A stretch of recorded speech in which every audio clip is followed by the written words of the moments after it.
They presided over a third of our first 100 years.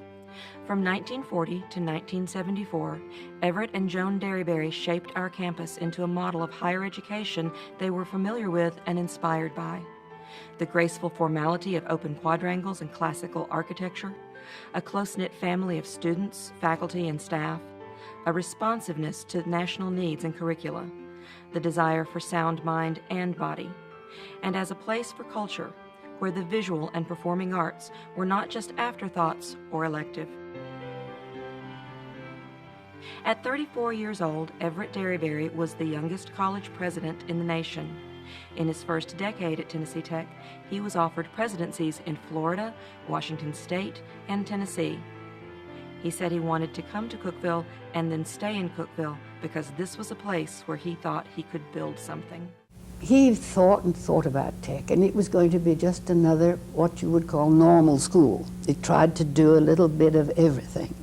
And he said, if it doesn't have a character of its own of some sort, it'll just be another thing like Murfreesboro. Pardon Murfreesboro. He talked with people. He talked with a lot of people. He didn't go off on his own. He talked with a lot of the brains of Tennessee, and they said, it's a good idea, we need an engineering school. And so he went for broke for that. And he said, I need money for this school. I need it. We've got to build a fine engineering school here in the middle of Tennessee. Everett Derryberry grew up in Columbia, Tennessee. At 11 years old, he toured the revival circuit with the Church of Christ as a song leader. He and his cousin Mayhew were the first members of their family to go to college. Everett majored in English and played first-string football. He was the first University of Tennessee student to graduate with a perfect grade point average. He also earned a Rhodes Scholarship for graduate studies at Oxford University.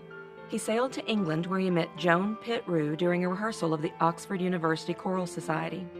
Everett took several summer breaks, one to study voice with the founder of the Nashville Conservatory of Music, before earning a postgraduate degree from Oxford. He married Joan and brought her home to Tennessee.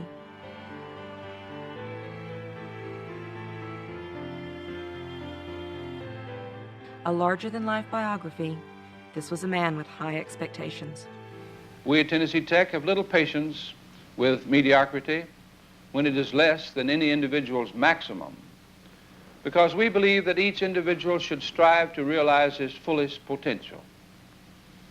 As college degrees become more common, society will place increasing emphasis on individual excellence. We seek excellence for Tennessee Technological University in all areas. In 1940, when the Derryberrys came to town, Tech had an enrollment of 956 students being taught by 31 faculty members on a campus of only 12 buildings, and one of those was a barn. Everett retired in 1974. Enrollment had grown to 7,000, faculty to 276, and the physical plant to 53 buildings, not counting Tech Village. "Give me a bulldozer and I can do anything," he said.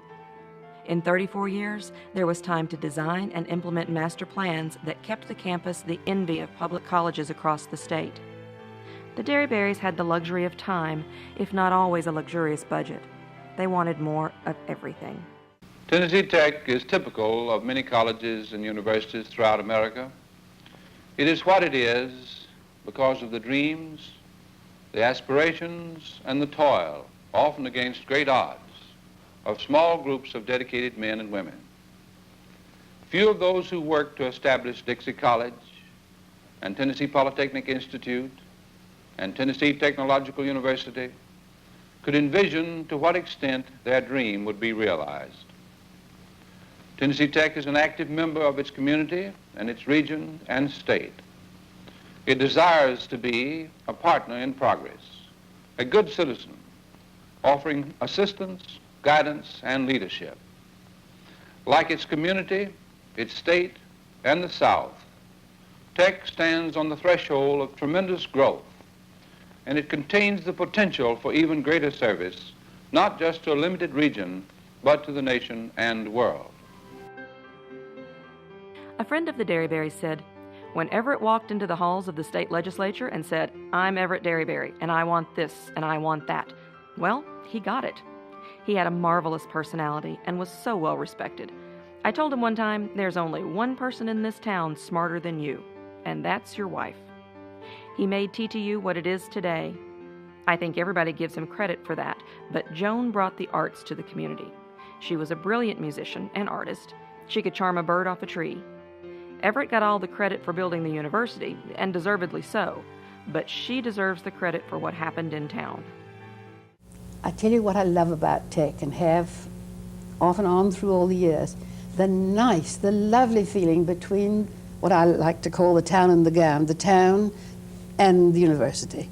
You know, it's not so in all towns. And somehow here there's always been that lovely feeling of friendship. And it's certainly a thing that, to me, speaks of Tech more than maybe any other one particular quality. But I love that, I always have. Born in Devonshire, England, Joan Pitt Rue Derryberry was a graduate of the Royal College and the Royal Academy of Music in London. On an evening she remembered for the rest of her life, Joan performed the Tchaikovsky Piano Concerto with the London Philharmonic Orchestra. When the family moved to Cookeville, there was little time for concertizing. Joan taught piano in the music program, and especially once the children were grown, immersed herself in the life of the community, joining ladies' clubs, volunteering at her church, making friends, inviting them to functions at the president's home, building relationships with one group after another.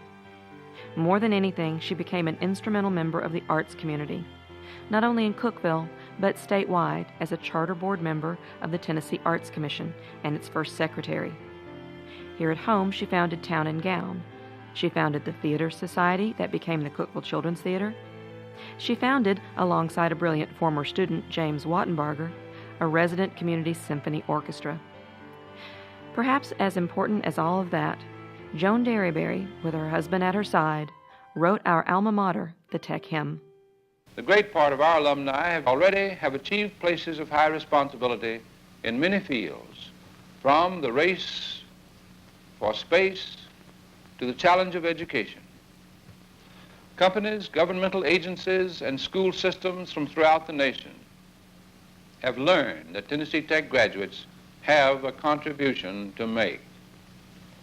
Uncounted and unheralded are all the persons, students, faculty, alumni, friends, who have contributed to making Tennessee Tech a spirit, an ideal, a tradition. The first half century of Tennessee Tech, as fine as it may have been, is truly but a prologue to what is to come.